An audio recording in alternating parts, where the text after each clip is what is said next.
우리 이 시간 함께 예배드리는 분과 이렇게 한번 인사를 하겠습니다. 하나님의 은혜 받은 성도님에게 평안이 가득하길 빕니다.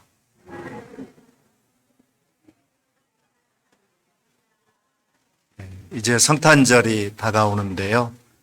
가브리엘 천사가 나사렛 동네 처녀 마리아를 찾아왔어요. 이 가브리엘은 하나님은 위대하다라는 뜻의 이름인데, 가브리엘은 하나님의 기쁜 소식을 전하는 일을 하는 하나님의 천사장 중에 하나예요. 마리아는 세례 요한의 어머니 엘리사벳과 친족인데, 이 엘리사벳이 아론의 자손인 것을 볼 때 마리아도 레위 지파인 것 같아요. 그녀는 신분이 낮은 가난한 집의 처자였음을 짐작할 수 있습니다. 그리고 분명한 것은 마리아는 경건하고 순결한 처녀였어요. 다윗의 자손이면서 같은 다윗의 후손인 목수가 직업인 가난한 요셉과 정혼한 그런 사이였습니다. 그런데 어느 날 마리아는 홀로 있는 시간에 가브리엘 천사가 나타났어요. 천사가 온 목적은 마리아에게 하나님의 권능으로 잉태하고 하나님의 아들을 낳게 될 것을 알리기 위함이었습니다. 이것 한자로는 수태고지다, 그렇게 얘기해요. 마리아는 난데없이 자기 앞에 광명한 천사가 나타나서 본능적으로 두려워합니다. 가브리 그녀를 만나자마자 대뜸 하는 첫 인사가 이거예요. 은혜를 받은 자여 평안할지어다.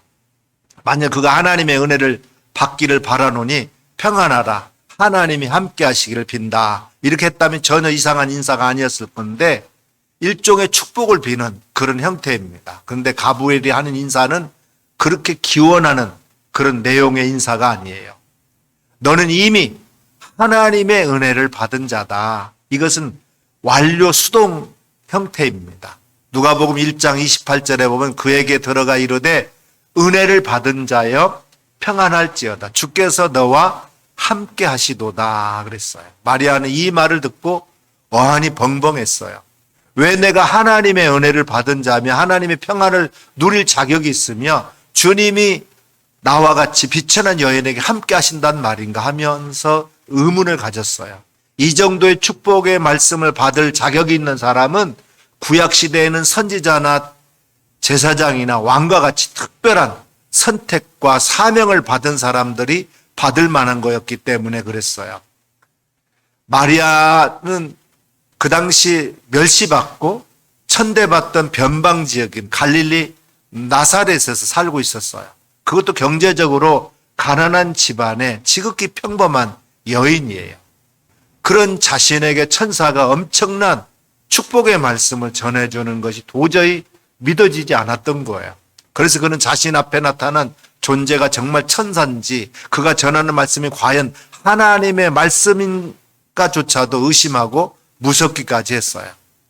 이걸 눈치챈 가브리엘 천사는 마리아에게 다시 한번 축복의 말씀을 오늘 본문 30절에 이렇게 전합니다. 같이 한번 읽어볼까요?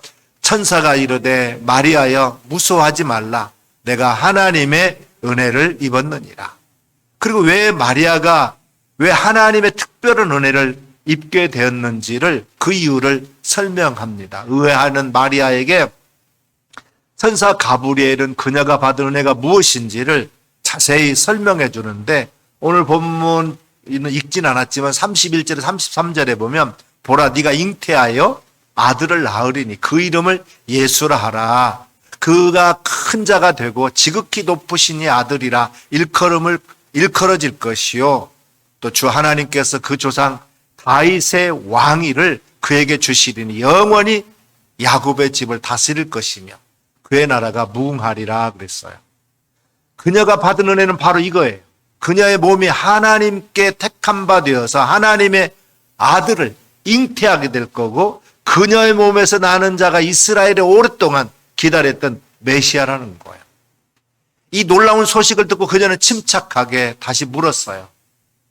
나는 남자를 알지 못하니 어찌 이 일이 있으리까? 그녀는 지금껏 한 번도 남자와 관계를 갖지 않았는데 어떻게 임신할 수 있느냐는 거예요. 한마디로 제가 아직 처녀인데 어떻게 아이를 낳겠습니까? 이 질문이야말로 요즘 현대인이면 다 할 수 있는 질문이죠. 그래서 천사 가브리엘이 대답합니다. 35절에 보니까 성령이 내게 임하시고 지극히 높으신 이의 능력이 너를 덮으리니 이러므로 나실 바 거룩한 자는 하나님의 아들이라 일컬으리라 그랬어요. 그녀 잉태는 인간의 방법으로 이루어지는 자연현상이 아니라는 거예요. 그녀는 전혀 남자와 관계를 갖지 않는 가운데서 아이를 잉태합니다. 이것은 성령의 역사였어요. 성령이 임하고 하나님의 능력이 그녀를 덮으면서 그녀는 잉태했습니다. 그러므로 그 잉태된 자는 거룩한 하나님의 아들이다라는 거예요. 말씀이신 하나님, 거룩하신 하나님의 독생자께서 마리아의 몸을 통해서 이 땅에 임하시게 된 겁니다. 마리아는 이 능하지 못할 일이 없으신 하나님의 말씀 앞에 순종했어요. 38절에 보면 주의 계집종이오니 말씀대로 내게 이루어지리이다. 이 모든 하나님의 약속을 믿고 순종하면서 마리아는 이렇게 찬양했어요. 보라, 이제 후로는 만세 나를 복있다 일컬으리로다. 마리아가 하나님의 아들을 잉태하고 낳게 될 거라는 거예요. 그 이름은 예수예요. 그가 장차 다윗의 왕위를 잇는 영원한 왕이요, 또한 영원한 하나님 나라의 왕이 될 것을 예언하고 있어요. 오늘 만일 가브리엘 천사가 우림교에 나타난다면 누구를 향해서 너 은혜 받은 자여라고 말하겠습니까? 우리 중에 돈을 제일 많이 번 사람을 향해서 말하겠습니까? 좋은 직장을 보장받고 다 출세한 사람을 두고 말하겠습니까? 사실 여러분 입으로는 아니라고 대답하겠지만 주위에 누군가 행제해가지고 사업이 잘 되면 당신 혼자 은혜 다 받았다라고 인사치레합니다. 자식이 좋은 대학에 들어가고 결혼해서 행복한 가정을 꾸미고 그야말로 가만서성하면 집사님 은혜 가장 많이 받은 사람이에요 하고 부러워합니다. 그러니 가브리엘이 이 교회에 나타나서 뭔가 겉이 잘 되고 있는 사람을 향해서 그렇게 말했다면 당연히 여기지 않겠습니까? 그러나 가브리엘은 그런 사람에게 이 말을 하지 않았어요. 그럼 누구에게입니까? 마리아예요. 가브리엘보다도 더 크시니 거룩하신 성령께서 오늘 우리 모두에게 말씀하십니다. 너야말로 은혜를 받은 자다. 오늘 우리는 바로 이 음성을 이 아침에 들어야 될 줄로 믿습니다. 우리와 마리아 누가 더 복을 많이 받은 자입니까? 예수님이 답을 주셔요. 어느 한 여자가 예수님 앞에 와가지고 큰 소리로 이렇게 말했어요. 누가복음 11장 27절에 보면 당신을 뵌 태와 당신을 먹인 젖이 복이 있도소이다. 누구를 가리키는 말이에요? 마리아죠. 그럴 때 예수님은 이 말씀을 거절하면서 이렇게 말씀하셨어요. 누가복음 11장 28절에 보니까 오히려 하나님의 말씀을 듣고 지키는 자가 복이 있느니라. 그렇다면 가브리엘 천사가 마리아에게 전해준 세 가지 큰 축복의 말씀은 마리아만이 받을 말씀이 아니라는 거예요. 물론 마리아는 하나님의 아들을 잉태하고 키우는 위대한 사명을 받았습니다. 근데 오늘 우리에게도 하나님은 예수 그리스도의 복음을 온 세상에 전하라고 하는 위대한 사명을 우리에게 주셨어요. 아무것도 변한 것이 없고 또 달라진 것이 없는 똑같은 현실 속에서도 주께서 나와 함께 하신다는 진리를 깨닫고 가난과 늙음과 병듦과 눌림과 약함 속에서도 아무도 억누를 수 없이 터져나오는 그 기쁨을 오늘 저와 여러분이 맛보시기를 주님의 이름으로 축원합니다. 그래서 어두움에서 빛을 볼 수 있는 눈, 절망의 무더기에서 소망의 보물을 찾아낼 수 있는 힘을 얻기를 주님의 이름으로 축원합니다. 그렇습니다. 우리 하나님의 말씀은 능하지 못함이 없어요. 우리 안에 함께 거하시는 분은 정사와 권세를 그 어깨에 메시고 세상의 역사를 그의 뜻대로 주관하시는 분이세요. 이 사명을 감당해야 되는 우리에게도 하나님은 세 가지 축복의 말씀을 주신다는 사실이에요. 첫째는 우리는 하나님의 특별한 은혜를 받은 자입니다. 둘째는 우리는 하나님의 평안을 받아 누리는 자예요. 셋째는 우리는 하나님이 함께 하시는 축복을 누리는 자인 줄 믿습니다. 먼저 나는 하나님의 특별한 은혜를 받은 자라는 걸 잊지 마시길 바랍니다. 가브리엘 천사가 마리아를 찾아가서 처음에 꺼낸 문장은 오늘 본문 28절인데 그에게 들어가 이르되 은혜를 받은 자여 평안할지어다. 주께서 너와 함께 하시도다 하니 그랬어요. 마리아를 향해서 은혜를 받은 자라 그렇게 인사를 권한 겁니다. 마리아가 이를 듣고 놀라워했어요. 이런 인사는 자기처럼 평범한 사람이 아니라 신분이 높은 이들에게 어울리기 때문에 그랬어요. 30절에 천사는 다시 마리아에게 무수하지 말라고 하면서 네가 하나님의 은혜를 입었다 그렇게 말합니다. 하나님의 은혜를 받은 자니까 마리아가 아직 어리고 평범한 소녀지만 존엄한 이에게 해당되는 인사를 들을 만하다는 뜻이에요. 마리아가 하나님의 아들을 잉태하고 낳고 키우는 것은 정말 특별한 그런 은혜를 받은 거예요. 하나님은 마리아가 남자를 알지 못했다 할지라도 아기를 탄생하게 하시는 것은 아무런 문제가 되지 않아요. 그래서 그 일을 전능하신 하나님이 하시는 일이라 그렇게 말씀하고 있어요. 여러분, 전능이라는 말이 뭐예요? 모든 걸 다 하실 수 있다는 거잖아요. 수많은 여인들 가운데서 하나님을 마리아를 선택해 가지고 예수 그리스도가 이 땅에 태어나게 하는데 그를 사용했지만 마리아는 하나님의 은혜를 입은 사람이 틀림없어요. 그래서 오늘 성경은 말합니다. 그는 하나님의 은혜를 입은 자라 그랬어요. 그는 구원자 예수 그리스도를 잉태하는 축복을 입은 자가 되었으니까 하나님의 은혜를 입은 자예요. 세상적으로 뛰어나고 많은 지식과 학문을 자랑하고 물질이 많아서 다른 사람들을 구지하고 그가 특별한 덕망이 높아서 칭찬을 받는 기록이 성경에는 별로 없어요. 단순히 하나님이 그를 찾아가서 택한 거예요. 아무런 조건 없이 그를 선택한 겁니다. 그리고 자기를 통해서 이 땅에 구원자가 태어나게 하신 거예요. 인간적인 조건을 가지고 자랑할 것이 아무것도 없는 마리아를 택해서 이 귀한 일을 맡기신 줄 믿습니다. 그렇다면 오늘날도 하나님은 하나님 나라 사역을 감당할 자들을 선택하심에 절대적인 인간 조건을 보지 아니하시고 하나님의 특별하신 뜻에 따라서 우리를 선택하게 되는 줄 믿습니다. 마리아는 하나님의 중대한 사역을 감당하는 도구로 쓰임받았기에 특별한 은혜를 입은 자예요. 사랑하는 하나님께서 우리에게 주를 위해서 무슨 일인가를 맡겨주셨다면 그것이 하나님의 특별한 은혜임을 깨닫는 신앙을 소유하시기를 주님의 이름으로 축원합니다.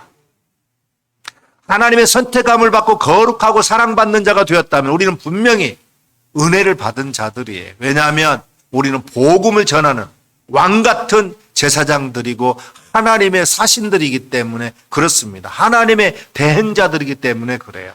우리 하나님께 받은 은혜 시간적으로 거슬러 올라가면 창세전에 그리스도 안에서 선택하신 은혜입니다. 그리고 우리를 세상 가운데서 불러내가지고 복음을 듣게 하시고 예수님을 믿게 하시고 주님의 피로 값주고 사신 교회에 속하게 하신 은혜를 입은 자들이라 이 말이에요.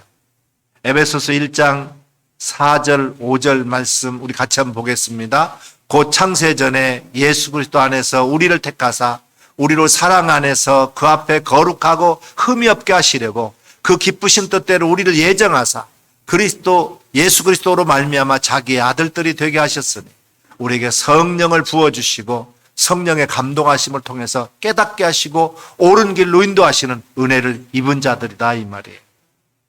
요한복음 16장 13절에도 보면 그러나 진리의 성령이 오시면 그가 너희를 모든 진리 가운데로 인도하시리니 그가 스스로 말하지 않고 오직 들은 것을 말하며 장래일을 너희에게 알리리라 그랬어요.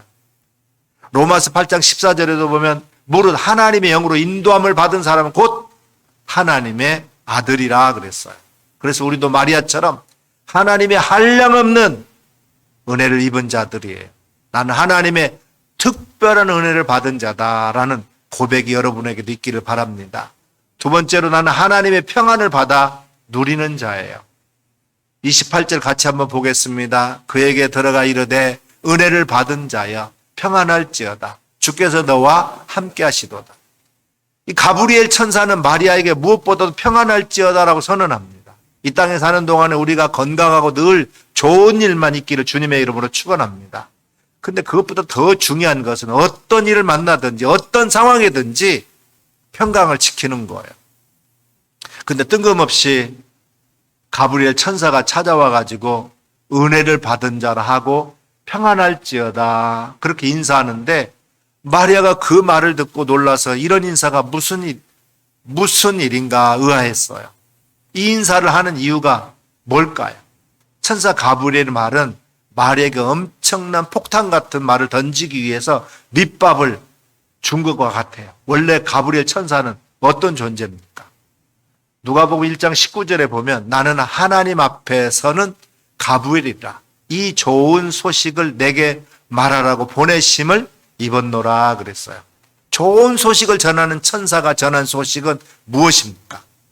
31절에 보라 네가 잉태하여 아들을 낳으리니 그 이름을 예수라 하라. 35절에는 성령이 내게 임하시고 지극히 높으신 이의 능력이 너를 덮으리니 이러므로 나실 바 거룩한 이는 하나님의 아들이라. 마리아가 처한 상황에서 이게 말이 됩니까? 말이 안 되는 거예요. 우리 신앙적인 밑그림을 다 지우고 마리아라고 한 여자가 감당해야 할 삶의 무게를 한번 생각해 보세요. 마리아의 임신 사실은 일종의 스캔들이에요. 요셉과 동거하기도 전에 임신해가지고 아들을 낳으면 미혼모가 되는 거잖아요. 마태복음에 보게 되면 1장 18절에 이하에서 이 사실을 더 노골적으로 전하는데, 마리아와 약혼한 요셉은 청천벽력과 같은 소문을 듣게 돼요. 자기와 동거하기도 전에 자기하고 약혼한 마리아가 임신했다는 소문을 들은 거죠. 요셉은 의로운 사람이기 때문에 책임을 묻지 않고 조용하게 파혼하는 것으로 마리아의 관계를 마무리할 생각을 하고 있었어요. 그때 천사는 요셉에게 마리아 임신은 성령에 의한 것이니 마리아를 데려와서 부부로 사는 걸 겁내지 말라고 설득해요. 우리는 언제나 성령님께 민감하고 또 우리 하나님의 말씀을 경청해야 됩니다. 하나님의 말씀을 믿고 순종하는 자들에게 하나님의 말씀을 전달하는 가브리엘과 같은 사명을 우리에게 주셨어요. 여러분, 천사는 하나님이 부르시는 영적인 존재예요. 우리는 비록 사람이고 연약한 육신을 가졌지만 하나님의 말씀에 언제나 절대적으로 복종하고 순종하는 자가 돼야 됩니다. 이사야서 26장 3절 4절에 보면 주께서 심지가 견고한 자를 평강하고 평강하도록 지키시리니 이는 그가 주를 신뢰함이니이다. 너희는 여호와를 영원히 신뢰하라. 주 여호와는 영원한 반석이심이로다 그랬어요. 예수님 우리에게 평강을 주실 때 하나님의 말씀을 주셨어요. 하나는 영생하도록 솟아나는 샘물의 평강이고 또 다른 하나는 배에서 생수의 강이 흘러나오는 평강이에요. 그리고 예수님이 약속하신 이 평강은 성령이 오시면서 완성되게 되었습니다.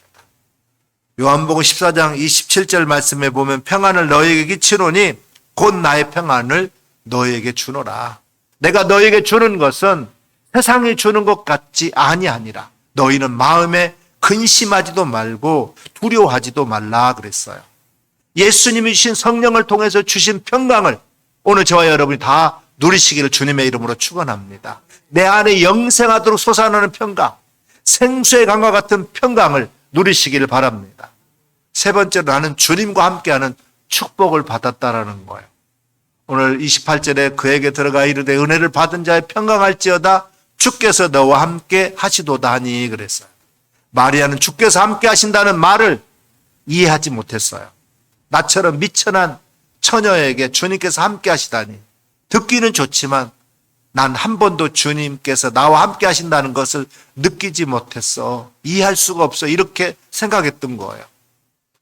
여러분, 세상 모든 일을 다 느끼고 알아야 되는 것은 아니에요.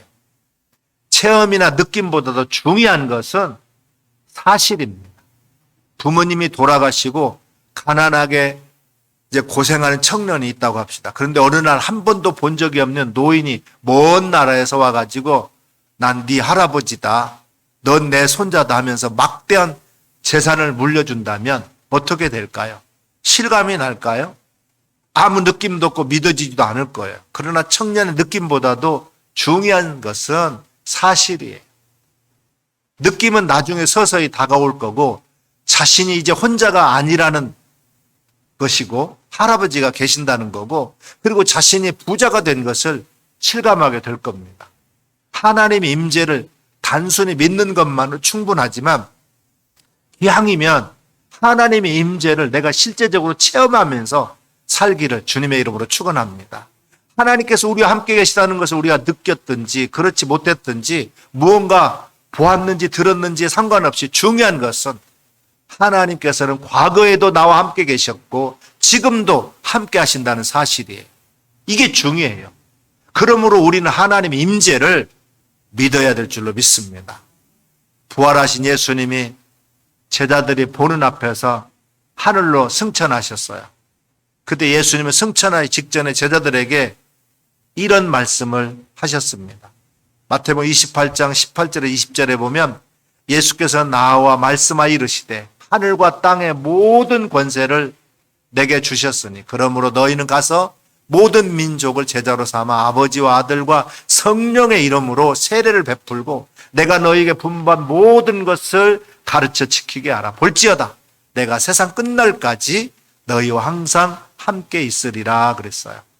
우리 신약 백성으로서 예수님의 제자로서 왕같은 제사장으로서 복음을 전하는 사명을 감당하라 그랬어요. 그리고 이 사명을 감당할 수 있도록 세상 끝날까지 끝까지 함께 하시겠다 그렇게 약속해 주셨습니다. 예수님의 이 약속은 승천하신 후에 50일이 된 날 마가의 다락방에 성령 오심으로 성취되었습니다. 그때 오신 성령님은 하나님의 영이면서 동시에 예수님의 영이에요. 그래서 예수님의 약속대로 성령을 통해서 세상 끝날까지 하나님과 예수님이 우리와 함께 하시는 줄 믿습니다. 요한복음 14장 16절에 보면 내가 아버지께 구하겠으니 그가 또 다른 보혜사를 너희에게 주사 영원토록 너희와 함께 있게 하리니 그랬어요. 하나님과 예수님은 성령님을 통해서 지금도 우리와 함께 하십니다. 우리 늘 하나님이 함께 하심, 즉 임마누엘을 누리면서 사는 사람들이에요. 마리아만 임마누엘을 누리는 것이 아니라 우리도 임마누엘을 누리는 특별한 사명을 받은 사람들이다 이 말이에요. 하나님이 마리아에게 주신 특별한 세 가지 축복의 말씀은 신약 백성인 오늘 우리에게도 주신 특별한 약속의 말씀인 줄 믿습니다. 첫째, 나는 하나님의 특별한 은혜를 입었다. 두 번째, 나 하나님의 평강을 받아서 누리고 있다. 세 번째로, 나에게는 하나님이 영원히 함께 하신다는 거예요. 하나님의 은혜를 받은 자로 하나님의 평강과 하나님이 함께 하시는 복을 아기 예수님이 내게로 오심으로 온전히 누리면서 또 사명자로 쓰임받는 저와 여러분 될 수 있기를 주님의 이름으로 축원합니다.